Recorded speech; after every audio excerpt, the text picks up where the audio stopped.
Did you know? Most airplanes hide a secret mechanical key.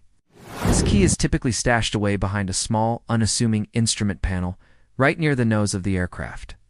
Pop open the panel, and there it is. To use it, you insert the key into a discreet lock located just beneath the main passenger cabin door.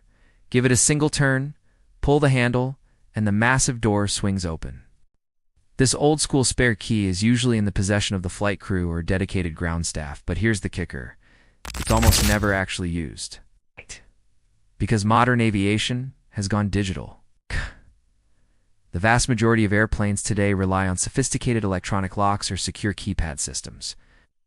Ground crews just punch in the correct code, and the door unlocks automatically with a satisfying click. Even the newest marvels from Boeing and Airbus have taken this a step further.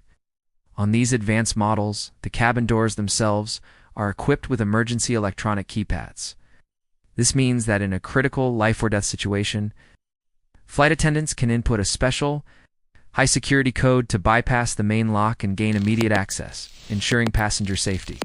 Furthermore, think about the life of a commercial jet. These workhorses are almost constantly in the air, flying multiple routes every single day.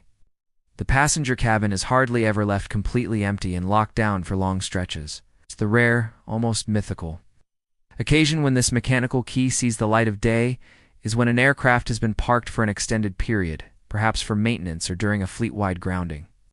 In that specific scenario, it's needed to get things powered up and ready for the next flight. So what do you think? In this age of unparalleled technological advancement, do these flying fortresses still truly need this seemingly ancient, old-fashioned key?